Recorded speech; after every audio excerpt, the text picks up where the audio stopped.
성추행 피해 사실을 알린 뒤 숨진 공군 부사관에 대한 성추행 의혹 2건이 추가로 제기됐습니다. 유족 측은 이런 내용과 함께 2차 가해 의혹 관련자를 국방부 검찰단에 고소했습니다. 검찰은 이르면 오늘 관련자 소환 조사를 시작할 것으로 보입니다. 김문경 기자입니다. 성추행 피해 사실을 신고한 뒤 숨진 공군 부사관에 대한 성추행 의혹이 2건 더 불거졌습니다. 유족 측은 1년 전쯤 회식 자리에서 다른 간부가 숨진 이중사를 성추행한 의혹이 있다고 주장했습니다. 또 2차 가해 의혹을 받고 있는 간부 가운데 한 명도 이중사를 성추행한 의혹이 있다고 밝혔습니다. 이들 가운데 한 명은 숨진 이중사로부터 지난 3월 성추행 피해 사실을 신고받은 간부로 알려졌습니다.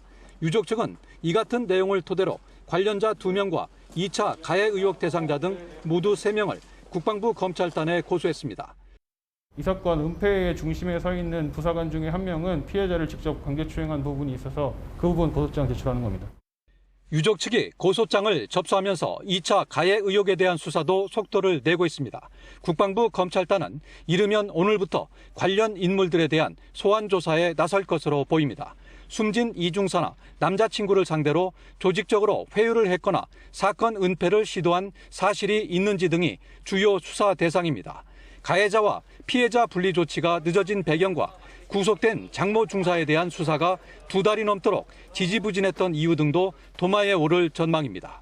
공군은 일단 검찰 조사를 앞두고 있는 간부 2명을 보직에서 해임했습니다. 사건 보고와 처리 과정에서 또 다른 부실 대응이 있었는지도 수사를 통해 규명될 것으로 보입니다. 군 검찰, 그다음에 이제 감사관실, 그다음에 조사본부를 통해서 지금 확인할 계획을 갖고 있습니다. 자체 감사보다 검찰 수사가 국민적 의혹을 해소할 수 있다는 판단에 따른 것입니다. 이에 따라 검찰단 소환 대상자는 크게 늘어날 것으로 관측됩니다. YTN 김문경입니다.